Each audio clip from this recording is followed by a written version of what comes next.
کچھ لوگوں کو کنفیوژن شروع ہو جاتی ہے، لگتا ہے حدیثوں کا علم نہیں ہے۔ آؤ حدیثیں سنو۔ سرکار دو عالم علیہ الصلوۃ والسلام فرماتے ہیں، صحیح بخاری کی حدیث ہے، ریفرنس چاہیے نا، آقا فرماتے ہیں انما انا قاسم واللہ یعطی، میں ہی تقسیم کرتا ہوں اور اللہ تعالیٰ عطا فرماتا ہے۔ کتنی واضح حدیث ہے۔ ایک اور جگہ فرماتے ہیں انما انا خازن، صحیح مسلم کی حدیث ہے، میں اللہ تعالیٰ کے خزانوں کا خزانچی ہوں۔ ایک اور بخاری کی حدیث سنو، اللہ کے حبیب فرماتے ہیں انما انا قاسم وخازن واللہ یعطی، میں ہی قاسم اور خازن ہوں، اللہ تعالیٰ عطا فرمانے والا ہے۔ تو پھر ہم کیوں نہ جھوم جھوم کر پڑھیں کہ رب ہے معطی، یہ ہے قاسم، رب ہے معطی، معطی دینے والا، قاسم تقسیم کرنے والا، رب ہے معطی، یہ ہے قاسم، رب ہے معطی اور یہ ہے قاسم، رزق اس کا ہے کھلا دے، یہ ہے صلی اللہ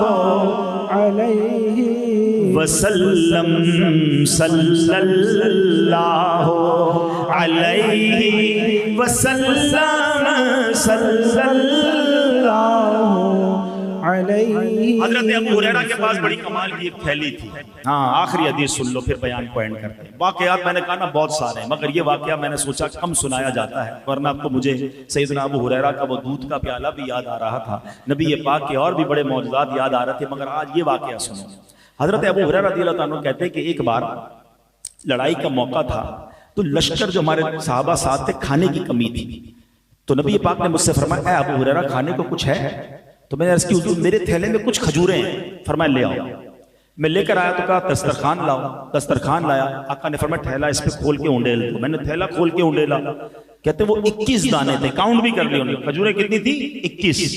نبی پاک نے ایک کھجور کو اپنے ہاتھ میں لیا اور بسم اللہ پڑھا، ایک ایک کھجور لیتے گئے، بسم اللہ پڑھتے گئے، ساری کھجوریں نبی پاک کے مبارک ہاتھ میں آ گئیں۔ اب نبی پاک نے فرمایا کہ فلاں اور ان کے ساتھیوں کو بلاؤ، کہتے وہ آئے، انہوں نے کھانا کھایا، پیٹ بھر کر چلے گئے۔ نبی پاک نے فرمایا اوروں کو لاؤ، کھجوریں آقا نے رکھ دی، فرمایا بلاتے رہو، ایک ایک گروپ آتا گیا، کھانا کھاتا گیا، سب نے کھانا کھا لیا پیٹ بھر کے، کھجوریں بچ گئیں۔ نبی پاک علیہ الصلوۃ والسلام نے فرمایا بیٹھو۔ حضرت ابو ہریرہ کہتے ہیں میں بیٹھ گیا، اب پیارے آقا علیہ الصلوۃ والسلام موجود ہیں اور میں موجود ہوں، کہتے فرمایا اب کھاؤ۔ میں نے بھی کھایا، نبی پاک نے بھی وہ کھجوریں کھائیں، کھجوریں پھر دسترخوان پر موجود ہیں۔ آقا نے فرمایا وہ تھیلا واپس لاؤ، تھیلے میں کھجوریں ڈالی، فرمایا اے ابو ہریرہ جب جب چاہیے اس میں سے کھجوریں نکالتے رہنا، اونڈیلنا نہیں اس تھیلے کو، الٹا مت کرنا۔ کہتے میں جتنی کھجوریں جب چاہیے ہوتی ہاتھ ڈالتا نکالتا رہتا، تقسیم کرتا رہتا۔ کہتے 50 وسط کھجوریں میں نے راہ خدا میں دی ہوں گی۔ حضرت عثمان غنی کے دور تک میں نے وہ تھیلا سنبھال کے رکھا، جب کھجوریں چاہیے ہوتی ہاتھ ڈالتا بانٹتا رہتا۔ حضرت عثمان غنی کے دور میں وہ جو تھیلی تھی مجھ سے کہیں گم ہو گئی، ورنہ یہ برکتیں میرے ساتھ رہتی۔ اللہ اکبر، کیسی کمال کے میرے آقا ہیں، اللہ نے کیسے کیسے خزانوں کا مالک بنایا۔ جبھی تو ہم کہتے ہیں کہ وہ خدا نے ہے مرتبہ تجھ کو دیا، نہ کسی کو ملے نہ کسی کو ملا، کہ کلام مجید نے کھائی شہا، تیرے شہر و کلام و بقا کی قسم۔ تو اے میرے پیارے اسلامی بھائیوں، اس طرح کے واقعات جب ہم سنتے ہیں ہماری محبت میں اور اضافہ ہوتا ہے، نبی پاک کی عزت ہمارے دلوں میں اور بڑھ جاتی ہے۔ یہ واقعات خود بھی سننے چاہیے، اپنے بچوں کو بھی سنانے چاہیے، کیونکہ پلاننگ یہ کی جا رہی ہے کہ لوگوں کو دوسری طرف سے سازش یہ کی جا رہی ہے کہ کسی طرح مسلمانوں کے دلوں سے ان کے نبی کی تعظیم، احترام اور محبت کو کم کیا جائے۔ تو ہمارا کام یہ ہے کہ یہ ذکر اور کرتے رہیں، اپنے دلوں میں محبت رسول کو اور بڑھنے دیں۔ اب یہاں آخری بات، میسج آف ٹوڈیز بیان۔ آپ کو پتہ ہے کہ نبی پاک علیہ الصلوۃ والسلام تو سب سے باکمال ہے، سب سے اعلیٰ و اولیٰ ہے، اور ہم ان کے صدقے ہمیں کیا ملا ہے پتہ؟ سارے نبیوں کے سردار ہمارے آقا، سب سے افضل ہمارے آقا، ان کی برکت سے ان کی جو امت ہے نا، ہم جو ہیں ہمیں بھی سب سے افضل امت قرار دی، خیر الامم کہا گیا ہے۔ ہمارا کام کوئی اچھا نہیں ہے، مگر نبی پاک کی نسبت کی وجہ سے اس امت کو خیر الامم کہا گیا، سب سے افضل امت کہا گیا۔ اور آپ کو پتہ ہے قیامت کے دن ہمیں کیا کیا ملے؟ پہلے تو علماء نے ایک بڑی خوبصورت ڈیبیٹ کی کہ پچھلی امتوں کی تو عمریں 200 سال 300 سال ہوتی تھی، اس امت کی جو ایوریج عمر ہے وہ 60-70 سال ہے. یہ کیوں؟ ہماری عمریں کم کیوں ہیں؟ اچھا پھر دوسرا سوال ایک کوسچن بنتا ہے کہ اس امت کو سب سے آخر میں کیوں لایا گیا؟ سبحان اللہ، دونوں کی بڑی پیاری عشق والی وجہ علماء بیان کرتے ہیں. فرماتے جب قرآن پڑھتے ہو، ہم قرآن پڑھتے ہیں تو پچھلے نبیوں کی امت کے عیب ہمارے سامنے آتے نہیں آتے؟ حضرت موسیٰ کی قوم نے کیا مسٹیکس کی، حضرت عیسیٰ کی قوم نے کیا مسٹیکس کی، ان پر عذاب آئے، حضرت لوط کی قوم نے کیا کیا، کتنے بڑے بڑے گناہ کیے، وہ سارے ہم پڑھ رہے ہیں، قرآن میں واقعات موجود ہیں. فرمایا میرے محبوب کی امت سب سے آخر میں آئے، اس کا پردہ رہے، کوئی اور امت جان نہ سکے ان کے عیب کیا. ہمارے عیب چھپائے گئے ہمیں آخر میں لا کر. آج جو عیب کسی پر نہیں کھلنے دیتے، آج جو عیب کسی پر نہیں کھلنے دیتے، کب وہ چاہیں گے میری حشر میں رسوائی ہو. فرمائے عمر چھوٹی ہے، اس کا فائدہ سنو. انسان کی اگر ایوریج ایئر 60-70 سال ہے، 15 سال تو نابالغی کے نکل گئے، اس کا تو حساب ہی نہیں ہے. اگر 8 گھنٹے ایوریج سوتا ہے تو 20 سال نیند میں گزر گئے. تو میری امت کو 15-20 سال کا جواب دینا پڑے گا، باقی امتوں کو 100-200 سال کا جواب دینا آسانی سے گزر جائے. مگر کمال یہ ہے کہ محشر کے دن آئے ہم سب سے آخر میں ہیں، مگر سب سے پہلے حساب اس امت کا لیا جائے تاکہ یہ سب سے پہلے فارغ ہو جائیں. اور سبحان اللہ، جب تک نبی پاک اور ان کی امت جنت میں داخل نہ ہوگی، کوئی اور امت جنت میں داخل نہ ہو سکے. سیدی اعلیٰ حضرت کا شعر ہے نا، جائیں نہ جب تک غلام خلد ہے سب پر حرام، جائیں نہ جب تک غلام خلد ہے سب پر حرام، ملک تو ہے آپ کا تم پہ کروڑوں درود. تو جناب اتنی بڑی مہربانی ہم پر ہو گئی، ہم نے اس کے لیے کوئی اسٹرگل کی، کوئی کوشش کی؟ ایسا ہے ہم میں سے کوئی جس نے اللہ سے مانگا ہو یا اللہ ہمیں نبی پاک کا امتی بنانا، حضرت عیسیٰ کا حضرت موسیٰ کا امتی نہ بنا دینا، آخری نبی کا امتی بنانا، without any asking, without any struggle. ہمیں بن مانگے اتنی بڑی نعمت مل گئی. کتنی بڑی نعمت! حضرت موسیٰ ایک بار تورات پڑھ رہے تھے، پڑھتے پڑھتے انہوں نے پڑھا کہ ایک ایسی امت ہوگی جس کے یہ فائدے، جس کے یہ کمالات، جس کے یہ فضائل. آپ نے کہا یا اللہ یہ امت میری امت کر دے.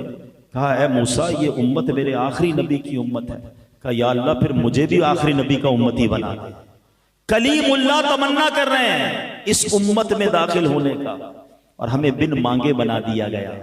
مگر کوئی رسپانسبلٹی بنتی ہے کہ نہیں؟ اگر آپ کو بن مانگے کوئی بڑا انعام دے دیا جائے تو کوئی تو تھینکس گیونگ بنتا ہے نا، کوئی تو شکرانہ بنتا ہے، کوئی تو ذمہ داری بنتی ہے کہ یار بن مانگے اتنی بڑی ذمہ داری، اتنا بڑا ریوارڈ.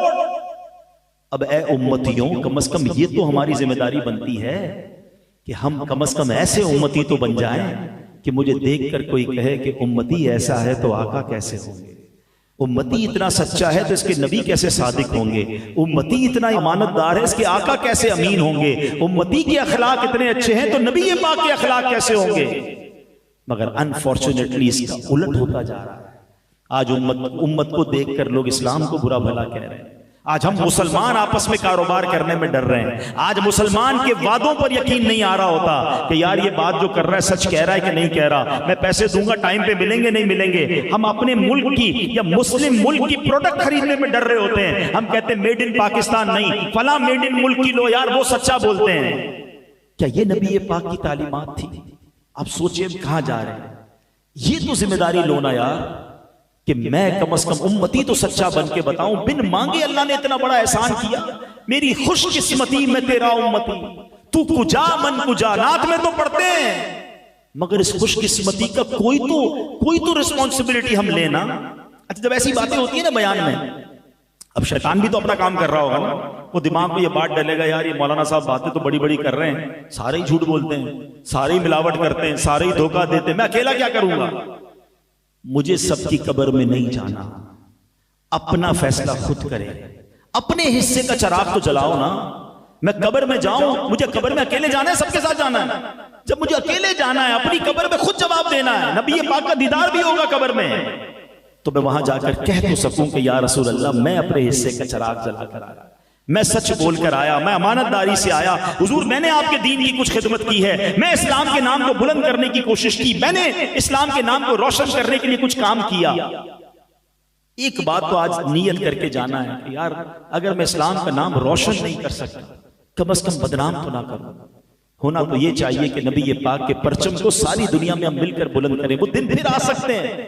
پہلے ایسے دن تھے کہ صحابہ کرام کو، اولیاء کرام کو دیکھ کر لوگ مسلمان ہوتے تھے. ان کو بولنا نہیں پڑتا تھا، چہرہ دیکھ کر لوگ مسلمان ہو جاتے تھے.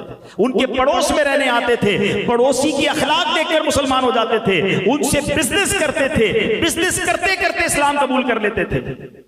کیا ہمارے پڑوس میں آ کر کوئی غیر مسلم مسلمان ہو جائے گا؟ ہمارا تو اپنا مسلمان پڑوسی پریشان ہے ہم سے. ہم کہتے ہیں بیڑا غرق ہوتا ہو تو اس کا ہو جائے، ہمارا کام سیدھا ہونا چاہیے. نہیں، یہ اسلام نہیں ہے. اللہ کرے دل میں اتر جائے میری بات. نیت کیجئے، آج نیت کر لیں کہ بس آج کے بعد ہماری کوئی نماز قضا نہیں. The best gift which you have to give to رسول پاک علیہ السلام، نبی پاک کو بہترین تحفہ اگر آپ دینا چاہتے ہیں نا، وہ خود فرماتے ہیں جعلت قرۃ عینی فی الصلاۃ، نماز میں میری آنکھوں کی ٹھنڈک ہے. میں کیسا امتی ہوں کہ نبی پاک کی آنکھوں کی ٹھنڈک نماز قضا کر دیتا ہوں. کسی بھی صورت میں میری نماز قضا نہیں ہونی چاہیے. آج طے کر لو، سفر ہو، ٹریول ہو، گھر پہ ہوں، کاروبار پہ ہوں، کچھ بھی ہو جائے، نماز کا ٹائم ہو، میری نماز پہلے پڑھیں گے انشاءاللہ.